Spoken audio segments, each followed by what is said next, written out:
বৃশ্চিকের মানুষদের ক্ষেত্রে এই অক্টোবরে প্রেমজ সম্পর্কের বিষয়ে অনেক বেশি ধৈর্যশীল হওয়ার কিন্তু ইঙ্গিত থাকছে। বিশেষ করে আপনার প্রেম স্থানে শনির বক্রতা এ সময় কিন্তু প্রেম বিষয়ক অনেক শিক্ষা আপনাকে দিয়ে যাবে বলে জানবেন। প্রেমপতি বৃহস্পতির এ সময় অষ্টমে থাকা এটা কিন্তু অবশ্যই ভালো যোগ নয়। প্রেমজ সম্পর্কের বিষয়ে একটা দূরত্বকে কিন্তু সূচনা করবে, বা অনেক কারোর ক্ষেত্রে কিন্তু প্রেমে একটা বিচ্ছেদেরও কিন্তু ইঙ্গিত থেকে যাচ্ছে। তবে অবশ্যই বৃশ্চিকের বহু মানুষের কিন্তু এ সময় বহু সম্পর্কে লিপ্ত হওয়ার একটা যোগ আসতে দেখা যাচ্ছে। সেই বিষয়ে অবশ্যই বুঝে শুনেই আপনাকে পা ফেলতে হবে।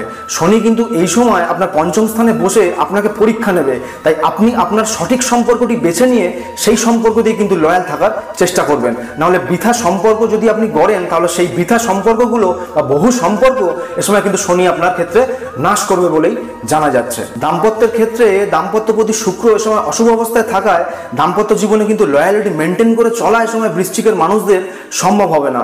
অন্য কারোর প্রলোভনের শিকার হতে কিন্তু এ সময় অবশ্যই দেখা যাচ্ছে। তবে শারীরিক ভোগকে যদি বাদ দিয়ে আপনি আপনার দাম্পত্য সম্পর্ককে ভাবেন তাহলে কিন্তু এক্ষেত্রে মানসিক শান্তি বৃদ্ধি হওয়ার ইঙ্গিত আপনারা পাবেন বলেই জানা যাচ্ছে।